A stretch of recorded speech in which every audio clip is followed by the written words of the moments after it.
തിരുപ്പിറവിയുടെ പുണ്യത്തിൽ Christmas ആഘോഷവുമായി വിശ്വാസികൾ. സംസ്ഥാനത്ത് വിപുലമായ ആഘോഷ പരിപാടികളാണ് സംഘടിപ്പിക്കുന്നത്.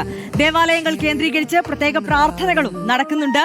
പാളയം സെന്റ് ജോസഫ് മെട്രോപൊളിറ്റൻ കത്തീഡ്രലിന് മുന്നിൽ നിന്നും സുനിഷ അയ്യല്ലൂരും, കോഴിക്കോട് മേരി മാതാ കത്തീഡ്രലിൽ നിന്ന് AK അഭിലാഷും ഇപ്പോൾ നമുക്കൊപ്പം ചേരുകയാണ്. ആദ്യം തിരുവനന്തപുരത്തേക്കാണ് പോകുന്നത്.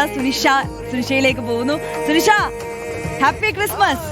അപ്പോൾ വീണ്ടും സന്തോഷവും സമാധാനവും ഒക്കെ നിറച്ചുകൊണ്ട് ഒരു ക്രിസ്മസ് ദിനം കൂടി വന്നിരിക്കുകയാണ്. എല്ലാവരും ഈ ദിവസം കളർഫുൾ ആക്കാൻ ഒരുങ്ങി കഴിഞ്ഞിരിക്കുകയാണ്. ഇപ്പോൾ ദേവാലയത്തിന് മുന്നിലാണ് സുനിഷ ഉള്ളത് എന്നാണ് മനസ്സിലാക്കുന്നത്. അവിടെ പ്രത്യേക പ്രാർത്ഥനകളൊക്കെ പുരോഗമിക്കുകയാണോ?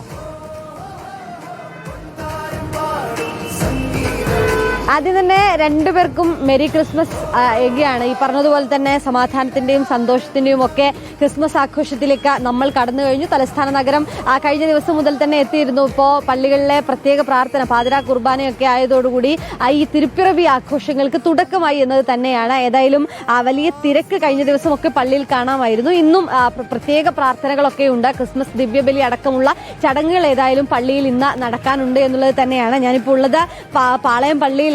ഇവിടെ ലത്തീൻ അതിരൂപതയുടെ archbishop doctor Thomas J Netto ആണ് പ്രാർത്ഥനകൾക്ക് നേതൃത്വം നൽകുന്നത്. ഒരുപക്ഷെ കഴിഞ്ഞ ദിവസം അടക്കം ഇപ്പോൾ ഈ ക്രൈസ്തവ വിശ്വാസികൾക്കെതിരായ ആക്രമണമൊക്കെ കൂടി വരുന്നൊരു പശ്ചാത്തലത്തിൽ ഈ മതമേലധ്യക്ഷന്മാരുടെ സന്ദേശമടക്കം അത്തരത്തിൽ അത് കേന്ദ്രീകരിച്ചുകൊണ്ടുള്ളത് തന്നെ ആയിരുന്നു എന്നുള്ളതാണ്. ഒരുപക്ഷെ ക്രിസ്മസ് ആഘോഷിക്കുന്നത് ഒരുമയുടെ പങ്കിടലിന്റെ എല്ലാം ആഘോഷം കൂടിയാണ്. ക്രിസ്മസ് എന്ന് പറഞ്ഞു വെക്കുന്നുണ്ട് ഈ ആഘോഷം എന്നുള്ളത് തന്നെയാണ് ഏറെ പ്രധാനപ്പെട്ടത്. ഇന്നലെ പാതിരാ കുർബാന സമയത്തും തോമസ് ജെ നെറ്റോ പറഞ്ഞിരുന്നത് അതാണ്. സമാധാനം ആഗ്രഹിക്കുന്നവരാണ് നമുക്ക് ചുറ്റിലുമുള്ള എല്ലാവരും. അതുകൊണ്ട് തന്നെ ഈ ക്രിസ്തു ഹൃദയങ്ങളിലാണ് പിറക്കുന്നത്. അതുകൊണ്ട് എല്ലാവർക്കും വേണ്ടി പ്രാർത്ഥിക്കുമെന്നുള്ളത് തന്നെയായിരുന്നു. ഇനി പട്ടം സെന്റ് മേരീസിലേക്ക് പോയാൽ ക്ലിമ്മിസ് ബാബ കുറച്ചുകൂടി ഈ മലങ്കര കത്തോലിക്ക സഭ major archbishop Mar Baselios Cleemis ബാബ പറഞ്ഞിരുന്നത് ഭ്രാന്ത് കൊണ്ട് വെറുപ്പുണ്ടാക്കുന്നവരെ കുറിച്ച് എന്താണ് പറയേണ്ടത് എന്നുള്ളതായിരുന്നു. അവർക്ക് വേണ്ടിയും ഭരിക്കുന്നവർക്ക് വേണ്ടിയും എല്ലാം പ്രാർത്ഥിക്കാം എന്നുള്ളതായിരുന്നു ഇന്നലെ കുറച്ചുകൂടി കടന്നുകൊണ്ട് ക്ലിമ്മിസ് ബാബ പറയുന്നത് കണ്ടത്. അത്തരത്തിൽ ഏതായാലും ഇത്തരമൊരു സാഹചര്യം അപ്പുറത്ത് നിൽക്കുമ്പോൾ ഇവിടെ ഒരുമയുടെ സന്ദേശം പകർന്നുകൊണ്ട് നമ്മൾ എല്ലാവരും ഒരുമിച്ച് ക്രിസ്മസ് ആഘോഷിക്കുന്നു എന്നൊരു പ്രത്യേകത കൂടി ഏതായാലും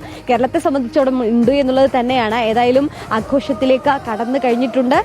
പ്രാർത്ഥനകൾ, പ്രത്യേക പ്രാർത്ഥനകൾ, ക്രിസ്മസ് ദിവ്യബലി അടക്കമുള്ള ചടങ്ങുകളാണ് ഇന്ന് പള്ളികളിൽ നടക്കാനും ഇരിക്കുന്നത്. ഏതായാലും പള്ളികളിലെ പ്രാർത്ഥനാ ചടങ്ങുകൾ എങ്ങനെയാണ്? പുറത്തും ആഘോഷത്തിന് ഒരു കുറവുമില്ല. എല്ലാവരും ഇങ്ങനെ ഉണർന്നു വരുന്നതേ ഉള്ളൂ. ഇനി അങ്ങോട്ട് ഭക്ഷണം ഒരുമിച്ച് കഴിച്ചും അത്തരത്തിൽ വിഭവങ്ങൾ ഉണ്ടാക്കിയും ഒക്കെയുള്ള ആഘോഷങ്ങളിലേക്ക് ഒരിക്കൽ കൂടി ക്രിസ്മസ് ആശംസകൾ നേരുകയാണ്. നമുക്കൊപ്പം AK അഭിലാഷും കൂടി ചേരുന്നുണ്ട്.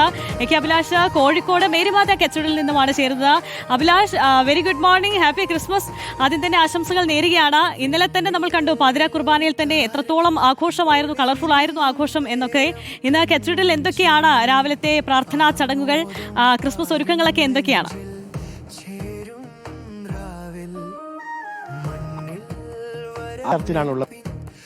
അതല്ല പറഞ്ഞത്. അതുകൊണ്ട് ഞാനിപ്പോഴുള്ളത് ആഘോഷ കാരണം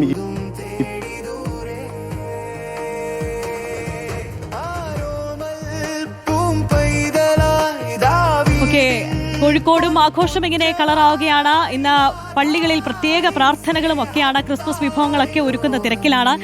എന്തായാലും ക്രിസ്മസിനെ വലിയ രീതിയിൽ വലിയ സന്തോഷത്തോടെയും സമാധാനത്തിന്റെ സന്തോഷമൊക്കെ പങ്കുവെച്ചുകൊണ്ട് ആഘോഷിക്കുകയാണ് ലോകമെമ്പാടുമുള്ള